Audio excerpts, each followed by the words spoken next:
Hello students, કેમ છો બધાય? મજામાં? ગુડ મોર્નિંગ બધાને. શું કે છે તબિયત પાણી સારા બધાના? સરસ. ચાલો, ફિઝિક્સનો બીજો લેક્ચર આપણે પહેલા લેક્ચરમાં આપણે ચેપ્ટર નંબર 3 ચાલુ કરેલું છે, સૂર્ય પથ ઉપર ગતિ. લાસ્ટ લેક્ચરમાં આપણે જે વાત કરી હતી બે ત્રણ મિનિટ જરા કે રિવિઝન કરી લઈ. ચાલો, પહેલા શેના વિશે વાત કરી હતી? તો કે ગતિ. તો કે ગતિ એટલે શું? આપણે કીધું ગતિ એટલે શું?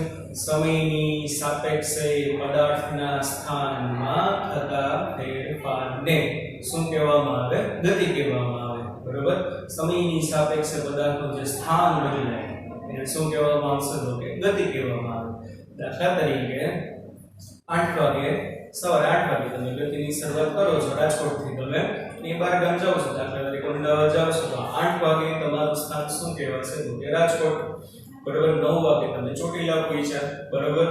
તો સમય બદલાણો કે નહીં? 8 થી 9 એટલે કલાક એક જેટલો સમય ગયો. બરોબર? તમારું સ્થાન પણ બદલાણું. શરૂઆતનું તમારું પ્રારંભિક સ્થાન હતું રાજકોટ, ત્યાંથી પછી તમે ક્યાં પહોંચ્યા? ચોટીલા. તો કલાક એકમાં એટલે કે સમયની સાપેક્ષે તમારું જે સ્થાન બદલે છે, બરોબર, એને શું કહેવામાં આવશે? ગતિ કહેવામાં આવે. તો શું આપણે એ વાત કરી હતી? બીજું હતું શુદ્ધ ગતિ વિજ્ઞાન. શુદ્ધ ગતિ વિજ્ઞાન એટલે શું? કે જે ગતિશાસ્ત્રમાં શું? તો કે જે ગતિશાસ્ત્રમાં પદાર્થની માત્ર ગતિની ચર્ચા કરવામાં આવે, એના કારણોની ચર્ચા કરવામાં ના આવે, એના કારણોની ચિંતા કરવામાં ના આવે. એટલે શું આપણે સમજાવ્યું? દાખલા તરીકે કોઈ પણ પદાર્થનો વેગ 50 કિલોમીટર પર અવર છે, તો 50 કિલોમીટર પર અવર જેટલો વેગ કોને કારણે છે એ આપણે કઈ જાણવાની જરૂર નથી. જસ્ટ એનો વેગ કેટલો છે? તો કે 50 કિલોમીટર પર અવર. 50 કિલોમીટર પર અવર જેટલો વેગ છે એટલે આપણે ખબર પડે. શું ખબર પડે? 50 કિલોમીટર પર અવર. એનો મતલબ શું કે ઈ પદાર્થ 1 કલાકમાં 50 કિલોમીટર જેટલું શું કરશે? તો કે અંતર કાપે. તો આને શું કહેવામાં આવે? શુદ્ધ ગતિ વિજ્ઞાન. કે ભાઈ પદાર્થનો વેગ આટલો છે, વેગમાન આટલું છે, બળ આટલું લાગ્યું, પણ કોને કારણે લાગ્યું એની આપણે કઈ ચિંતા કરવાની જરૂર નથી. બરાબર? એને કહેવાશે શુદ્ધ ગતિ વિજ્ઞાન. પછી બીજી આપણે વાત કરી હતી નિર્દેશ ફ્રેમની. તો નિર્દેશ ફ્રેમ એટલે શું? કે ભાઈ અવલોકનકાર. બરાબર? જે સ્થાનેથી પદાર્થની ગતિનું અવલોકન કરે એને શું કહેવામાં આવે? તો કે નિર્દેશ ફ્રેમ કહેવામાં આવે. અને નિર્દેશ ફ્રેમની પસંદગીમાં આપણે શું કરવાની? 3 અક્ષ લેવાની. બરાબર? દાખલા તરીકે આ x અક્ષ, આ જે છે y અક્ષ, તો કે y અક્ષ, અને આવડી આ જે છે કઈ થશે? તો કે z અક્ષ થશે કે નહીં? બરાબર? તમને સમજાયું ક્લાસરૂમમાં જે ઊભી હોય આ ઊભી એને કઈ કહેવાશે? y અક્ષ. બરાબર? અને આ જે આડી હશે એને કઈ કહેવાશે? z અક્ષ. અને આ બાજુ આમ જે હશે એને કઈ કહેવાશે? x અક્ષ. અને ત્રણેય અક્ષ આ જે બિંદુએ છેદે એને શું કહેવામાં આવે? ઉગમ બિંદુ, અથવા તો શું કહેવામાં આવે? સંદર્ભ બિંદુ. અત્યારે તમે અહીંયા છો t1 વાગે, તો આ જે તમારું અંતર હોય એ t1 વાગ્યાનું સ્થાન કહેવાય.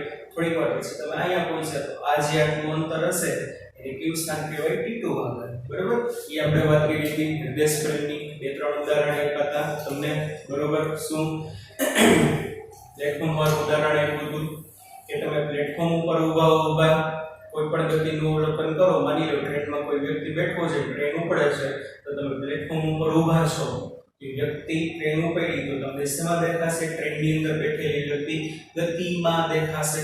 તમારી રેફરન્સ ફ્રેમ અથવા તો નિર્દેશ ફ્રેમ ગુજરાતીમાં બોલો તો નિર્દેશ ફ્રેમ કઈ કહેવાશે? તો કે પ્લેટફોર્મ. તમે પ્લેટફોર્મ ઉપર ઊભા ગતિનું શું કરો છો? કે વર્ણન કરો છો. તો ત્યારે એ વ્યક્તિ તમને ગતિમાં દેખાય છે. જો તમે ટ્રેનની અંદર બેઠા હો તો એ વ્યક્તિ તમને કેવો દેખાશે? તમારી બાજુમાં બેઠેલો વ્યક્તિ હશે કેવો દેખાશે? સ્થિર. પણ આ કેસમાં તમારી નિર્દેશ ફ્રેમ એટલે કે રેફરન્સ ફ્રેમ શું કહેવાશે? તો કે ટ્રેન. સમજાય છે? તો જો નિર્દેશ ફ્રેમ બદલાય છે તો શું થાય છે? ગતિનો ખ્યાલ બદલી ગયો કે નહીં? ઈ વળીનો ગતિનો ખ્યાલ બદલી ગયો. પ્લેટફોર્મ ઉપર ઊભા તમે જોવો છો કે વ્યક્તિ ગતિમાં દેખાય છે. પણ જો તમે ટ્રેનની અંદર બેઠો તો તમારી બાજુમાં બેઠેલો વ્યક્તિ તમે કેવો દેખાય? સ્થિર. તો આનો મતલબ આપણે કીધું ગતિ છે ને સાપેક્ષ ખ્યાલ કહેવાય. કેવો ખ્યાલ કહેવામાં આવશે? સાપેક્ષ. સાપેક્ષ ખ્યાલ એટલે શું? કોની સાપેક્ષે તમે એનું અવલોકન કરો છો? પ્લેટફોર્મની સાપેક્ષે અવલોકન કરો છો કે ભાઈ ટ્રેનની અંદર બેઠા અવલોકન કરો છો? બરાબર? સાદી અને સિમ્પલ આપણે વ્યાખ્યા નિર્દેશ ફ્રેમની આપી. શું આપી હતી?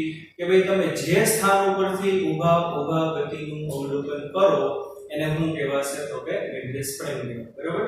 પછી બીજી ત્રણ ડેફિનેશન આવી હતી, એક પારિમાણિક ગતિ, દ્વિપારિમાણિક ગતિ અને ત્રિપારિમાણિક ગતિ. સિમ્પલ વસ્તુ હતી. સમયની સાપેક્ષે જો આપણે આલેખ દોર્યા હતા, સમયની સાપેક્ષે એક જ યામ બદલાય તો એવી ગતિને એક પારિમાણિક ગતિ કહેવાય. સમયની સાપેક્ષે બે યામ બદલાય તો એવી ગતિને કેવી કહેવાય? દ્વિપારિમાણિક. અને સમયની સાપેક્ષે ત્રણ યામ બદલાય તો એવી ગતિને કેવી કહેવાશે? ત્રિપારિમાણિક ગતિ. આ પેન્ચામ ઉપર જશે તો y દિશામાં આગળ વધે છે તો માત્ર કયો યામ બદલાશે? બોલો જોઈ, y યામ બદલાવાનો, એક જ યામ બદલાવાનો, મતલબ કેવી ગતિ કહેવાશે? એક પારિમાણિક ગતિ. બીજું કેરમ રમતા હોય તો કેરમમાં જે કુકરીની ગતિ હશે, કેરમ આખું ચોરસ હશે બરોબર, તો કુકરી આમ ગતિ કરતી હશે બરોબર, આમ જાય આમ જાય આમ જાય, તો એ દ્વિપારિમાણિક ગતિ કહેવાય. x અને y બંને યામ બદલાશે. અને બગીચો હશે અથવા તો હવામાં પતંગિયું અસ્ત વ્યસ્ત આમ ગતિ કરતો હશે તો કેવી ગતિ કહેવાય? ત્રિપારિમાણિક ગતિ. રેડી? આટલું આપણે જોયું. તો આજના લેક્ચરમાં આપણે આગળ વાત કરવાની છે બે સરસ મજાની વસ્તુની, પથ લંબાઈ અને સ્થાનાંતર. શેની વાત કરવાની છે? પથ લંબાઈ અને સ્થાનાંતર. તો જોવો જોઈએ.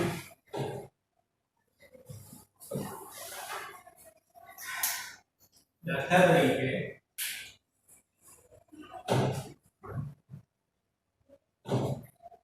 આ એક અક્ષ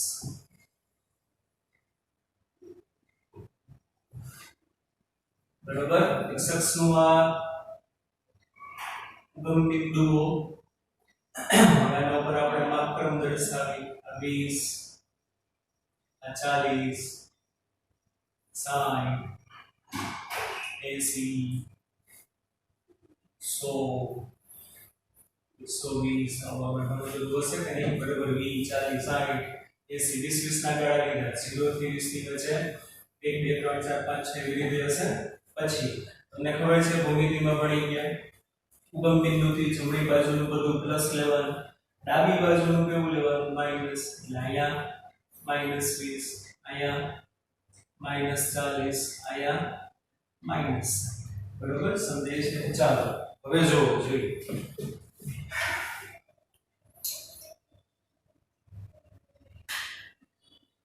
ઉગમ બિંદુઓ બરોબર, આ બિંદુ A કઈ આપણે આને આપણે B કઈ અને આને આપણે C કહેવામાં આવે. સમજાય છે? ચાલો હવે જોવો જોઈએ. અને આપણો બિંદુ ઉગમ બિંદુ O0. આ તો ખ્યાલ છે ને બધાને? જમણી બાજુના બધા અંક પોઝિટિવ હોય, ડાબી બાજુના કેવા હશે? નેગેટિવ હશે. હવે જોવો જોઈએ. બે વસ્તુની વાત કરવાની છે. પહેલા વાત કરીએ આપણે પથ લંબાઈની કે ભાઈ પથ લંબાઈ કોને કહેવામાં આવે. તો જો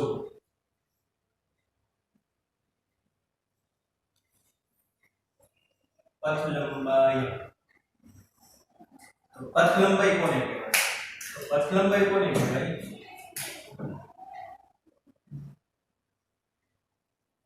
પદાર્થે કાપેલા કુલ અંતરને. શું? પદાર્થ કાપેલા કુલ અંતરને શું કહેવાશે? પથ લંબાઈ. શું? પદાર્થે કાપેલું જે કુલ અંતર છે એને શું કહેવામાં આવશે? પથ લંબાઈ. ઈ વળી હું પદાર્થે કાપેલું કુલ અંતર. જો દાખલા તરીકે કોઈ પદાર્થ છે ઈ આપણે જાય છે O થી B સુધી ગયો. કોઈ પદાર્થ ક્યાંથી ક્યાં ગયો? O થી ગતિ ચાલુ કરી અને B ઉપર ગતિ પૂરી કરી. તો જો કોઈ પદાર્થ O થી ગતિ ચાલુ કરે અને B ઉપર ગતિ પૂરી કરે તો એની પથ લંબાઈ. તો પથ લંબાઈ એટલે શું? પદાર્થે કાપેલું કુલ અંતર. તો જો તમે અહીંથી ગતિ ચાલુ કરશો અને B ઉપર પહોંચશો તો કુલ અંતર કેટલું થશે? માની લો બધું મીટરમાં છે. શેમાં છે? તો કે મીટરમાં. તો પદાર્થે કાપેલું કુલ અંતર કેટલું થશે? O થી B ઉપર જાવ તો કાપેલું કુલ અંતર કેટલું થાય?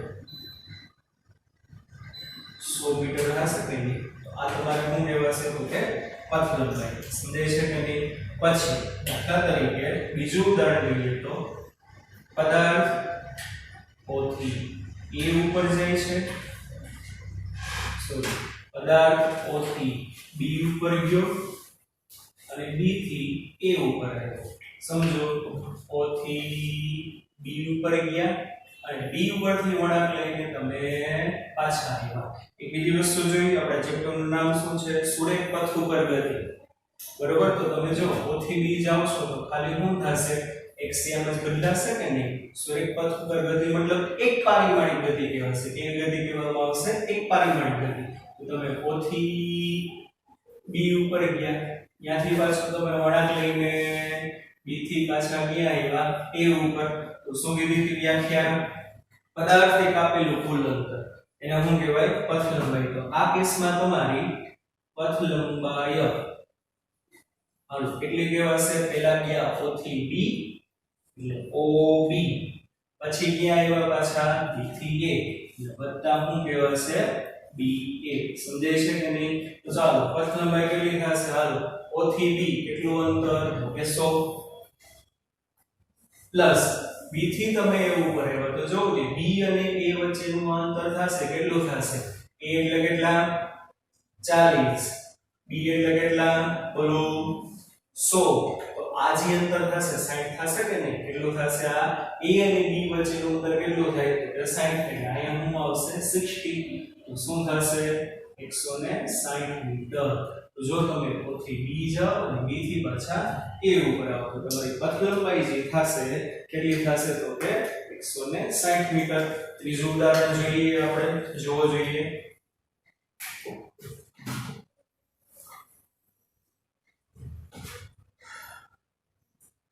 O થી B અને B થી પાછા O ઉપર આવો સમજાય છે ક્યાંથી ગયા O થી B ઉપર ગયા અને ત્યાંથી વળાંક લઈ અને પાછા તમે ગયા આવ્યા તો કે O દાખલા તરીકે રાજકોટ થી તમે અમદાવાદ ગયા અને ત્યાંથી પાછા વળાંક લઈને તમે અમદાવાદ થી ગયા આવ્યા તો કે રાજકોટ પાસે આવ્યા એટલે O થી B ઉપર ગયા અને પાછા B થી ગયા આવો છો A ઉપર તો પથ લંબાઈ બોલો કેટલી થશે પથ લંબાઈ છોકરાઓ ચલો લો બોર્ડ પર લખો પેલા જવાબ આવી જાવ છો કરી દો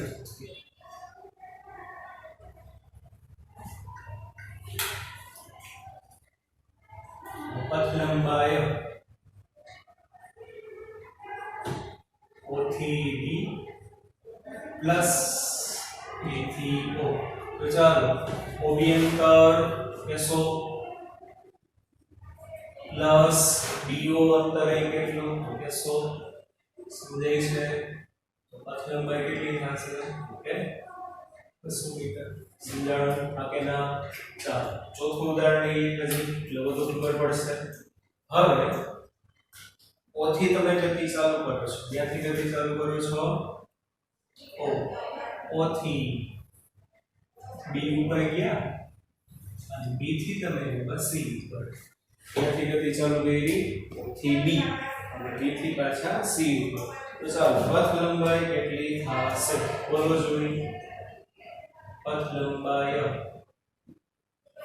બરાબર O થી B એટલે OB પ્લસ B થી C એટલે ગયા B થી C હાલો OB તો ખબર જ છે સો B થી C આવ્યા તો B થી C આવશે તો કેટલું થશે અહીંથી તમે અહીંયા ગયા છો આ બે વચ્ચેનું અંતર કેટલું થશે આ બે વચ્ચેનું અંતર જો B થી O આવો હકીકતે BC એટલે શું BC એટલે તમે એમ કહી શકાય કે B થી O આવ્યા અને પછી O થી ગયા કહેવાય C તો B થી O સુધીનું અંતર 100 અને O થી C સુધીનું અંતર કેટલું તો કે 40 કે નથી સમજાતું BC જેટલું અંતર એટલે B થી O પ્લસ O થી C એ બાજુમાં લખીશું BC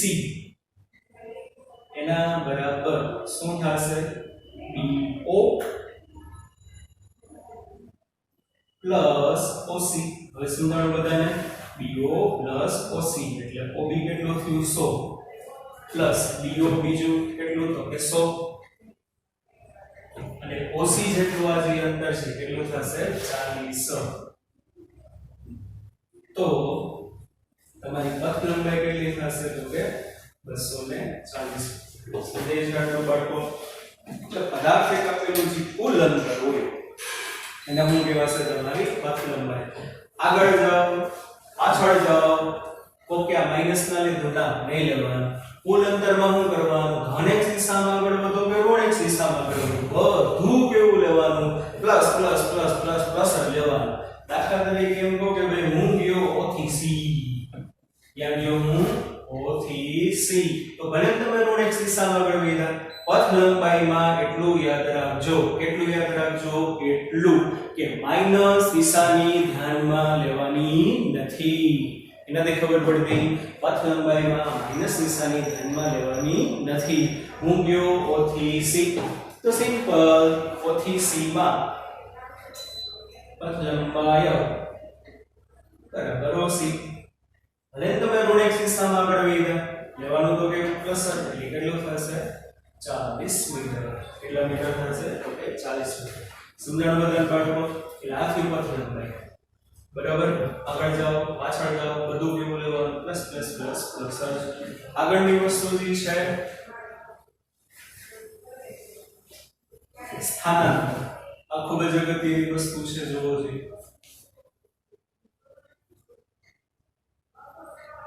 સ્થાનાંતર. તો સ્થાનાંતર કોને કહેવાય છે? જો બે ડેફિનેશન છે. પહેલી આપણે એવું કહીશું પદાર્થના સ્થાનમાં થતા ફેરફારને શું કહેવાય? તો કે સ્થાનાંતર કહેવાય.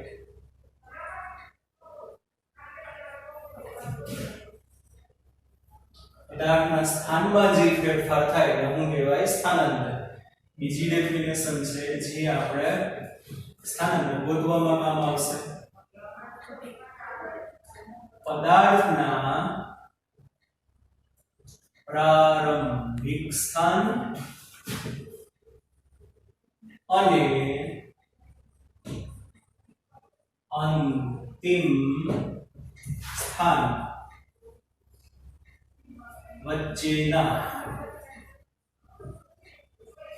લઘુત્તમ આખા કેન્દ્રજુ અંતરને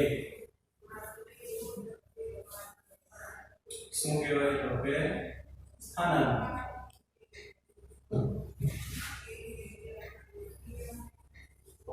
બે ડેફિનેશન છે. પહેલી પદાર્થના સ્થાનમાં થતા ફેરફારને શું કહેવાય? સ્થાનાંતર. Simple definition. બીજું પદાર્થનું પ્રારંભિક સ્થાન અને કેવું સ્થાન? અંતિમ સ્થાન. કેવું સ્થાન? પદાર્થનું પ્રારંભિક સ્થાન અને અંતિમ સ્થાન વચ્ચેનું જે લઘુત્તમ અંતર હોય એ લઘુત્તમ અંતરને શું કહેવામાં આવશે? તો કે સ્થાનાંતર. જો આપણામાં ગળી તો બધું ખબર પડશે. જો કઈ રીતે આટલું સમજાઈ ગયું બધા છોકરાઓ? હવે જો આપણે પહેલું ઉદાહરણ લીધું તો OB, તો એ જ બધા પાછા ઉદાહરણ લઈએ. બીજું, અત્યારે તમે છે ને x અક્ષ ઉપર ગતિ કરો છો. એના ઉપર ગતિ કરો છો? x અક્ષ ઉપર. તો x અક્ષ ઉપર ગતિ કરો છો તો સ્થાનાંતર જે છે આપણે સ્થાનાંતરનું સૂત્ર બનાવી શકીએ. કેવી રીતે બનાવી શકીએ? સ્થાનાંતરને છે ને ડેલ્ટા x વડે દર્શાવવામાં. સ્થાનાંતરને કોના વડે દર્શાવવામાં આવશે? તો કે ડેલ્ટા x. કારણ કે આપણી આ જે ગતિ થઈ છે ક્યાં થઈ છે? x અક્ષ ઉપર. જો ગતિ તમારી y અક્ષ ઉપર થતી હોય ને તો એને ડેલ્ટા y કહેવાય. શું કહેવાય એને? Delta y. x અક્ષ ઉપર થતી હોય તો સ્થાનાંતરને કોના વડે દર્શાવાય? Delta x. z અક્ષ ઉપર જો તમારી ગતિ થતી હશે તો કેના વડે દર્શાવવામાં આવશે? ડેલ્ટા z વડે. હવે જો તો સ્થાનાંતર ડેલ્ટા x કેવી રીતે મળશે? આપણે ઉપર આ ડેફિનેશન લખી છે, વ્યાખ્યા લખી છે. પ્રારંભિક સ્થાન અને અંતિમ સ્થાન વચ્ચેનું લઘુત્તમ અંતર. તો કરવાનું તમારે શું? x2 x1. શું કરવાનું તમારે? x2 x1, જ્યાં x2 બરાબર પદાર્થનું અંતિમ સ્થાન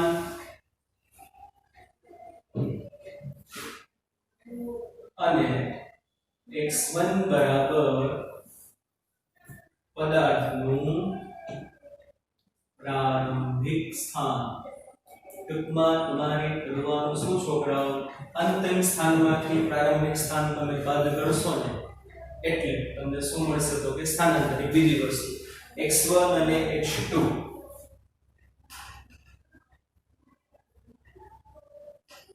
x1 અને x2 નિશાની સાથે લેવાના ઈ વડે હું x1 અને x2 નિશાની સાથે લેવાના હમણાં આપણે દાખલો ગણ્યો તો વધુ ખબર પડશે ચાલો છોકરાઓ પહેલા આટલું સમજાવો ચાલો વિડિયો પોઝ કરો અને પહેલા આટલું લખો બરોબર અથવા તો સ્ક્રીનશોટ પાડી લ્યો ફટાફટ ચાલો લખાઈ ગયો 1 2 3 આગળ ચાલો લખી લીધું બધાએ હવે જો આગળ આજ બધા ઉદાહરણ આપણે સ્થાનાંતર માટે સમજીએ જો પેલા બાજુમાં લખી નાખીને કમ્પેરીઝન કરવામાં ખબર પડે કે પથ લંબાઈ છે આપણે OB માટે કેટલી હતી 100 મીટર પછી બીજું O થી B B થી A માટે કેટલી આવી હતી 160 મીટર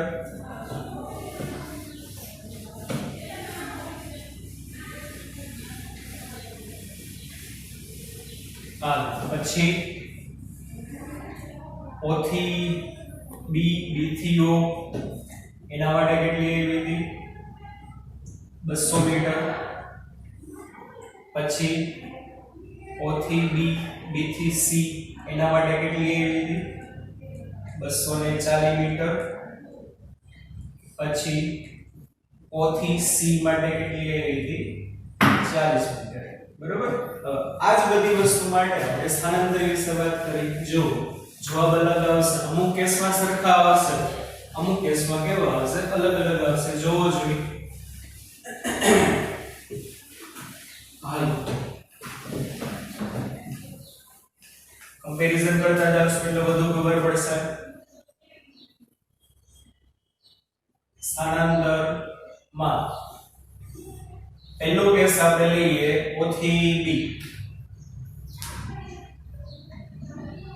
O થી ગયા B તો જોવો રે છોકરા O જે છે ને એ આપણું શું કહેવાય પ્રારંભિક સ્થાન અને B જે છે શું કહેવાશે અંતિમ સ્થાન એના ખબર પડતી O થી ગતિ ચાલુ કરી B ઉપર ગતિ પૂરી કરી દીધી તો અંતિમ પ્રારંભિક સ્થાન એટલે શું x1 તો જો શરૂઆતમાં ક્યાં ઊભા હતા તમે 0 ઉપર અંતિમ સ્થાન એટલે હું x2 તમે ગતિ ક્યાં પૂરી કરી O થી ચાલુ કરી B ઉપર પૂરી કરી એટલે કેટલું હતું તો કે 100 આ કેના સંદેશ છે કે નહીં તો આમાં સ્થાનાંતરને કોના વડે દર્શાવજો આપણે વાલી હતું ડેલ્ટા x તો ડેલ્ટા x બરાબર શું લખાશે x2 x1 પછી આપણે કીધું તો નિશાની સહિત લેવાના B ઉપર તમારું સ્થાન પ્લસ 100 છે અહીંયા 0 છે કેટલું થશે હાલો 100 - 0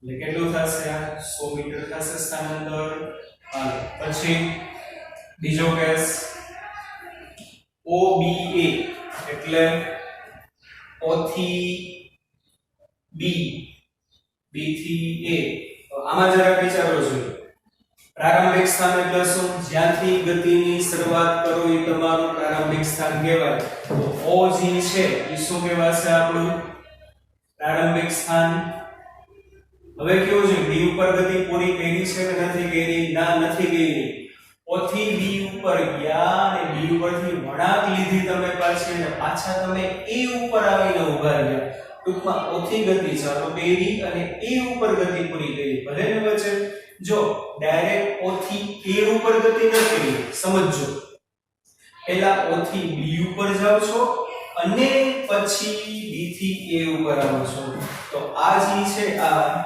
A એ તમારું કયું સ્થાન કહેવાશે અંતિમ સ્થાન ચાલો બાળકો કયો જોઈએ પ્રારંભિક સ્થાન એટલે x1 બરાબર 0 અંતિમ સ્થાન એટલે x2 એટલે આ a કેવાશે ક્યાં પહોંચ્યા છો 40 ઉપર સમજાય છે કે નહીં બધાને તો સ્થાનાંતર ગોતો આ કેસમાં ઈ કેસમાં સ્થાનાંતર તમારું જે થશે ડેલ્ટા x બરાબર x2 x1 એટલે કેટલું થશે x2 એટલે 40 અને x1 એટલે કેટલું 0 એટલે કેટલું થયું તમારું 40 મીટર ડેલ્ટા x સમજાણું બધાને તો જો બાળકો O થી B અને B થી A માં પથ લંબાઈ કેટલી આવી હતી 160 મીટર આવી હતી પણ જો આમાં સ્થાનાંતર કેટલું આવ્યું 40 સિમ્પલ ડેફિનેશન છે પદાર્થના સ્થાનમાં થતો ફેરફાર તો પદાર્થના સ્થાનમાં નો ફેરફાર થયો તમે O થી ગતિ ચાલુ કરી B ઉપર પહોંચ્યા અને B થી તમે અહીંયા એટલે પ્રારંભિક સ્થાન આ કહેવાય અને અંતિમ સ્થાન તમારું આ કહેવાય સ્થાનમાં તો તમારો આટલો જ ફેરફાર થયો એનાથી ખબર પડતી સમજો ફરીથી પથ લંબાઈ એટલે શું ટોટલ અંતર શું પથ લંબાઈ એટલે ટોટલ O થી B વત્તા B થી A પણ સ્થાનાંતર એટલે શું પહેલી ડેફિનેશન એના સ્થાનમાં કેટલો ફેરફાર થયો તો સ્થાનમાં કેટલો ફેરફાર થયો O થી ગતિ ચાલુ કરી A ઉપર પૂરી કરી પણ કેવી રીતે A ઉપર ગતિ પૂરી કરી પહેલા O થી B ઉપર ગયા અને પછી તમે B થી A ઉપર આવ્યો તો સ્થાનમાં તો તમારો આટલો જ ફેરફાર કહેવાય પ્રારંભિક સ્થાન કહેવાય કયું સ્થાન કહેવાય અંતિમ સ્થાન તો કેટલું થશે તો કે 40 મીટર થશે કેટલું થશે 40 મીટર તો એમ કહી શકાય શું કહી શકાય એમ કે સ્થાનાંતર પહેલો કેસ જોવો જોઈએ પહેલા કેસમાં શું છે પથ લંબાઈ O થી B ઉપર ગયા તો O થી B ઉપર ગયા તો પથ લંબાઈ 100 છે સ્થાનાંતર કેટલું છે 100 છે તો એમ કહી શકાય શું કહી શકાય ઈ મુદ્દા આપણે બાજુમાં નોંધી કે પથ લંબાઈ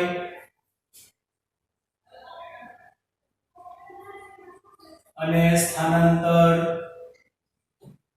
બે સરખા હોઈ શકે તો કે હોઈ શકે આ બધું એમસીક્યુ માં કામ આવશે બાળકો ચાલો બીજા કેસમાં જોવો જોઈએ પથ લંબાઈ મોટી છે તો કે હા સ્થાનાંતર કેવું છે નાનું છે તો આ વસ્તુ પોસિબલ છે પથ લંબાઈ is greater than સ્થાનાંતર શું પથ લંબાઈ is greater than સ્થાનાંતર ટૂંકમાં એમ કહી શકાય પથ લંબાઈ અને સ્થાનાંતર બે સરખા ક્યારે આવશે તો પથ લંબાઈ અને સ્થાનાંતર બે સરખા ક્યારે આવશે એક જગ્યાએથી ગતિ ચાલુ કરીને હવે બીજી જગ્યાએ ગતિ પૂરી કરી તમે પાછો વળાંક લેતા નથી જોવો જોઈએ આમાં O થી ગતિ ચાલુ કરી B ઉપર ગતિ પૂરી કરી તમે પાછા રિટર્ન આવો છો ના નથી આવતા તો ઈ કેસમાં જો કે પથ લંબાઈ અને સ્થાનાંતર બે કેવા થયા સરખા થયા બીજા કેસમાં O થી B ઉપર ગયા અને B થી વળાંક લઈને પાછા તમે A ઉપર આવ્યા સમજાય છે કે નહીં તો આ કેસમાં શું કે સ્થાનાંતર ઓછું આવ્યું પથ લંબાઈ કેવી એવી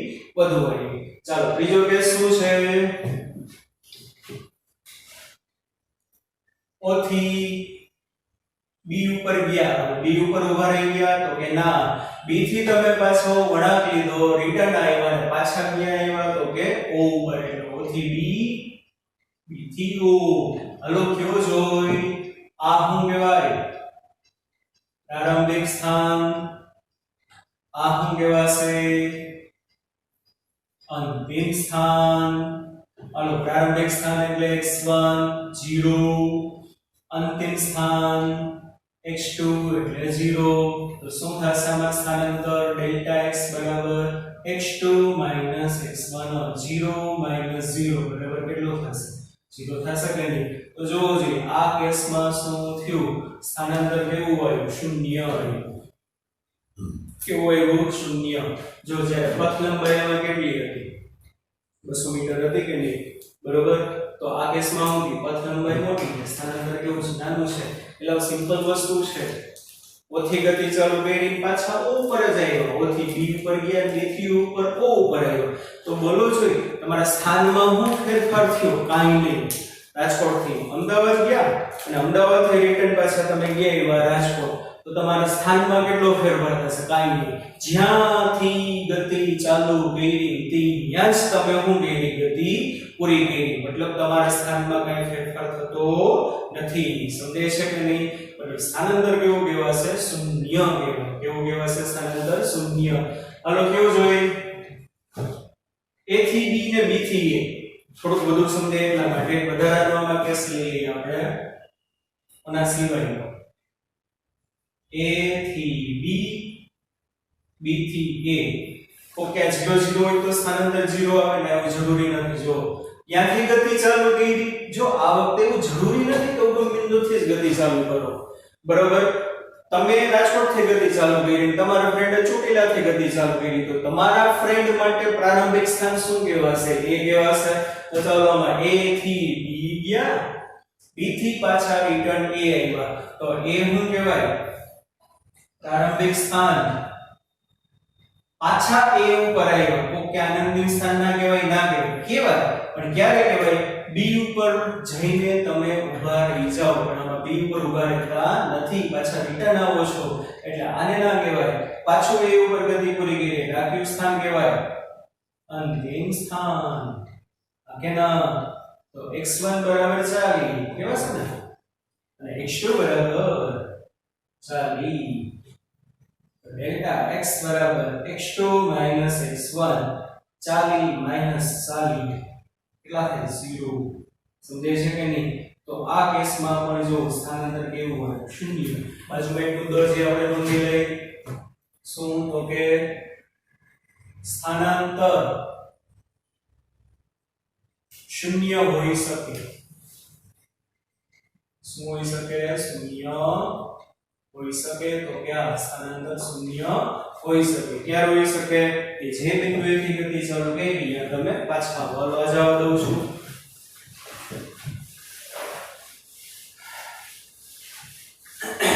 ચોથો કેસ શું છે O થી B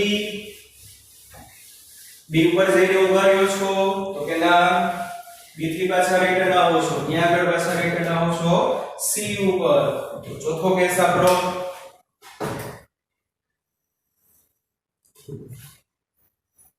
O થી B ઉપર ગયા B થી C ઉપર તો ચાલો O થી ગતિ ચાલુ કરી તો O શું કહેવાય પ્રારંભિક સ્થાન C શું કહેવાશે અંતિમ સ્થાન ચાલો प्रारंभिक स्थान એટલે x1 એના બરાબર 0 અંતિમ સ્થાન x2 બોલો c ઉપર પાછા આવ્યા છો તો x2 બરાબર 40 લો કે -40 લો હમણાં એક મુદ્દો લખ્યો તો યાદ છે ને શું લખ્યું હતું સ્થાનાંતર જ્યારે ગોતો છો ત્યારે x1 અને x2 ની વેલ્યુ નિશાની સહિત લેવાની કેવી લેવાની તો કે નિશાની સહિત તો જો c ઉપર ગતિ પૂરી કરી તો c બિંદુ તો આપણો આ છે तो यहाँ કેટલું છે -40 છે તો શું લેવાનું x2 બરાબર -40 તો સ્થાનાંતર બોલો ડેલ્ટા x બરાબર x2 x1 કેટલું થશે આ -40 -0 એટલે કેટલું થશે -40 મીટર ઓકે ના સમજાણું કે નહીં એક બીજી વસ્તુ આમાં એક વધારાનો કેસ કરાવું તમને a થી b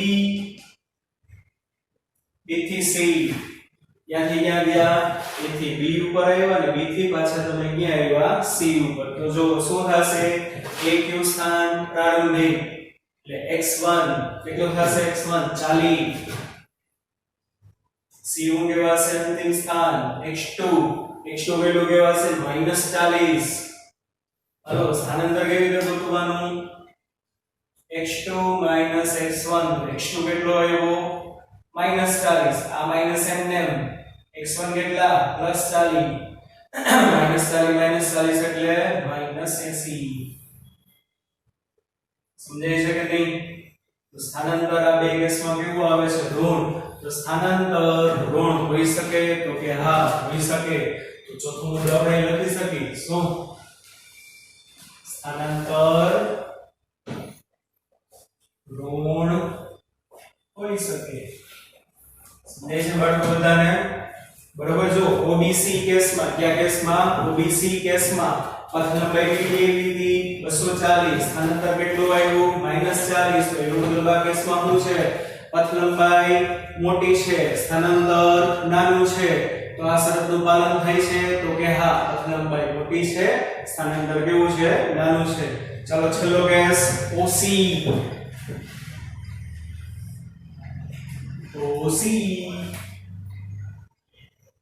O થી C તો O શું કહેવાય પ્રારંભિક સ્થાન x1 બરાબર 0 C શું કહેવાય અંતિમ સ્થાન x2 બરાબર -40 બરાબર નિશાની સહિત લેવાનું જો C ઉપર ગતિ પૂરી કરી છે અને x2 કહેવાય તો ડેલ્ટા x બરાબર શું કહેવાશે બોલો x2 x1 એટલે -40 -0 તો આનો મતલબ શું આવે -40 મીટર આમાં પણ સ્થાનાંતર ઋણ આવ્યું કેવું આવ્યું સ્થાનાંતર ઋણ આવ્યું સમજે છે કે નહીં આ કે ના હવે માની લો છોકરા આનું D બિંદુ કીધું સપોઝ આ કયું છે આપણું D બિંદુ તો આમાં એક્સ્ટ્રા જોઈ લઈએ જરા એક વધારાનું D થી A જ્યાં ગયા તમે D થી A તો D તમારું પ્રારંભિક સ્થાન છે A તમારું અંતિમ સ્થાન સોરી D થી A નહીં પણ D થી C તો D થી C એટલે x1 બરાબર -20 C અંતિમ સ્થાન એટલે આમ ગયા આમ D થી ગતિ ચાલુ કરીને આમ ગયા બરાબર તો C અંતિમ સ્થાન એટલે x2 બરાબર -40 હાલો કરો જોઈએ આમાં ડેલ્ટા x બરાબર x2 x1 તો x2 કેટલો -40 આ માઈનસ એમને x1 કેટલો -20 નિશાની સહિત મૂકવાનું ઓછે ઓછે વત્તા એટલે -40 +20 એટલે કેટલો થશે આ -20 મીટર સમજાણું બાળકો બધાને આ કે ના બરાબર તો જો સ્થાનાંતર આ કેસમાં કેવું આવ્યું આ કેસમાં સ્થાનાંતર બોલો ધન છે સ્થાનાંતર આ કેસમાં કેવું છે ધન આ બે કેસમાં સ્થાનાંતર કેવું છે શૂન્ય અને આ છેલ્લા કેસમાં સ્થાનાંતર કેવું છે ઋણ તો સ્થાનાંતર એક વસ્તુ ખાસ યાદ રાખજો લખો તો લખી લેજો સ્થાનાંતર ધન પણ હોઈ શકે સ્થાનાંતર ઋણ પણ હોઈ શકે અને સ્થાનાંતર 0 પણ હોઈ શકે સ્થાનાંતર પોઝિટિવ હોય મે બી પોઝિટિવ મે બી નેગેટિવ મે બી 0 તો એટલો આલો લખો ફટાફટ સ્થાનાંતર જ્યારે ધન હોય લખો બધાય શું સ્થાનાંતર જ્યારે ધન હોય ત્યારે પદાર્થ પોતાના મૂળ સ્થાનથી આગળ વધ્યો હશે શું સ્થાનાંતર જ્યારે ધન હોય ત્યારે પદાર્થ પોતાના મૂળ સ્થાનથી શું થયો હશે આગળ કેવો કેસ છે આયો મૂળ સ્થાન એટલે શું જ્યાંથી ગતિની શરૂઆત કરો તો ઓથી ગતિની શરૂઆત કઈ રીતે ગતિ ક્યાં પૂરી થઈ b ઉપર તો સ્થાનાંતરમાં પોઝિટિવ આવ્યું તો મૂળ સ્થાનથી પદાર્થ શું થયો હશે આગળની દિશામાં વહેતો હશે હવે આ સમજાણું રેખું બીજું સ્થાનાંતર જ્યારે શૂન્ય હોય શું સ્થાનાંતર જ્યારે શૂન્ય હોય ત્યારે પદાર્થ પોતાના મૂળ સ્થાન ઉપર પાછો આવશે શું થશે પદાર્થ પોતાના મૂળ સ્થાન ઉપર પાછો આવશે આ રીતમાં તમે જોઈ શકો છો O થી B ઉપર ગયા અને B થી પાછા ગયા આવ્યા O ઉપર સમજાણું ચાલો ત્રીજું જ્યારે પદાર્થનું સ્થાનાંતર ઋણ હશે શું જ્યારે પદાર્થનું સ્થાનાંતર ઋણ હોય ત્યારે તે તેના મૂળ સ્થાનથી પાછળ ખસતો હશે આ યાદ રાખજો જ્યારે સ્થાનાંતર એનું કેવું હશે ઋણ હોય ત્યારે પદાર્થ એનું મૂળ સ્થાન એટલે પ્રારંભિક સ્થાનથી ક્યાં ખસતો હશે પાછળ જો જોઈ આ કેસમાં ઋણ છે ગતિ ક્યાંથી ચાલુ કરી હતી O થી સમજાય છે O થી એટલે આ છેલ્લે ગતિ ક્યાં પૂરી કરી C તો C શું કહેવાશે O થી આગળનું સ્થાન કહેવાશે કે પાછળનું સ્થાન કહેવાશે આમાં જોવું જોઈએ ગતિ ક્યાંથી ચાલુ કરી હતી A થી પૂરી ક્યાં કરી C ઉપર A થી ગતિ ચાલુ કરી પૂરી ક્યાં કરી C ઉપર આમાં સ્થાનાંતર કેવું છે નેગેટિવ છે સમજાય છે બાળકો બધાને તો સ્થાનાંતર જ્યારે નેગેટિવ હોય ત્યારે પદાર્થ પોતાના મૂળ સ્થાનથી આગળ વધ્યો હોય કે પાછળ આટલું સમજાણું બધાને ચાલો એમ કહી શકાય શું કહી શકાય સ્થાનાંતર છે ને સ્થાનાંતર ઈ તમારી ગતિની દિશાની માહિતી આપે. શું? ફરીથી સ્થાનાંતર પદાર્થની ગતિની દિશાની માહિતી આપે. શું દિશાની માહિતી આપશે? કે પદાર્થ આગળ વધ્યો કે પાછળ. એક બીજી વસ્તુ બાળકો, આપણે છે ને એક પરિમાણિક ગતિની જ આમાં વાત કરી છે. તો એક પરિમાણિક ગતિની તમે વાત કરો છો તો એનો મતલબ શું? તમે ગતિ કરતા હશો તો મૂળ સ્થાનથી કાં આગળ વધ્યા હશો કાં મૂળ સ્થાનથી પાછળ વધ્યા હશો. જો y અક્ષ ઉપર તમે ગતિ કરતા હો તો મૂળ સ્થાનથી કાં ઉપર ગયા હશો કાં મૂળ સ્થાનથી ક્યાં ગયા હશો પાછળ. એટલે દિશા બે જ લેવાની થશે. ફરીથી કહું છું, એક પરિમાણમાં ગતિ છે તો એક પરિમાણમાં ગતિ લખો જોઈ. એક પરિમાણમાં ગતિ સ્થાનાંતર દિશાની માહિતી આપે. શું? સ્થાનાંતર દિશાની માહિતી આપે. એટલે કે લખો જોઈએ, હાલો, એટલે કે સ્થાનાંતર સદિશ રાશિ છે. કેવી રાશિ છે? સ્થાનાંતર સદિશ રાશિ છે. જો તમારા 9મા 10મામાં આવી ગયું છે સદિશ રાશિ. સદિશ રાશિ એટલે શું? એવી રાશિ. કેવી રાશિ? એવી રાશિ કે જે તમને તમારી ગતિની દિશાની શું આપે? તમને માહિતી આપે કે ભાઈ તમે કઈ દિશામાં આગળ વધો છો. એટલે દિશા પણ હોય અને મૂલ્ય પણ હોય. બરોબર? આપણે કહીએ છીએ વેગ છે, પ્રવેગ છે, વેગમાન છે, બળ છે. આ બધી કેવી રાશિ છે? સદિશ. હજી આ વસ્તુ આપણે ડિટેલમાં ચોથા ચેપ્ટરમાં ભણવામાં આવશે, પણ આ ચેપ્ટર પૂરતું મર્યાદિત. એટલું જ યાદ રાખો. કેટલું યાદ રાખો? એટલું જ કે જો પ્લસ આવે તો મૂળ સ્થાનથી આગળ વધ્યા, માઈનસ આવે તો મૂળ સ્થાનથી પાછળ ગયા છો. એટલે પ્લસ તો મૂળ સ્થાનથી આગળની દિશામાં, માઈનસ તો મૂળ સ્થાનથી પાછળની દિશામાં. y અક્ષ ઉપર ગતિ કરતા હોને જો પ્લસ જવાબ આવે તો મૂળ સ્થાનથી ઉપર, અને નેગેટિવ જવાબ આવે તો મૂળ સ્થાનથી ગયા નીચે. સમજાણું બાળકો? હાલો, અને આ મુદ્દા ખાસ નોંધી લેજો. પથ લંબાઈ અને સ્થાનાંતરની વેલ્યુ સરખી હોઈ શકે તો કે આ હોઈ શકે. બીજું, પથ લંબાઈ સ્થાનાંતર કરતા મોટું હોઈ શકે તો કે આ હોઈ શકે. એવું પોસિબલ છે? એવું પોસિબલ છે? એવું સ્થાનાંતર પથ લંબાઈ કરતા મોટી હોઈ શકે? ના, કોઈ દી નહીં થાય. ગમે ની તમે કેસમાં આડો, ગમે કેસ લઈને તમે વિચારજો, કા સ્થાનાંતરની વેલ્યુ પથ લંબાઈ જેટલી આવશે અથવા તો સ્થાનાંતરની વેલ્યુ પથ લંબાઈ કરતા કેવી આવશે? ઓછી આવશે. બરોબર? અને આ બે મુદ્દા યાદ રાખવાના. સ્થાનાંતર શૂન્ય હોઈ શકે, ઋણ હોઈ શકે, અને હજી પાંચમો મુદ્દો લખી નાખું, સ્થાનાંતર ધન પણ હોઈ શકે. ડન? છોકરા બધાને સમજાણું? હા કે ના? ચાલો, આટલી વસ્તુ ખાસ રેફર કરજો ઘરે. બરોબર? આશા રાખું બધાને સમજાણું હશે. બરોબર? ચાલો છોકરા, bye bye, take care, by.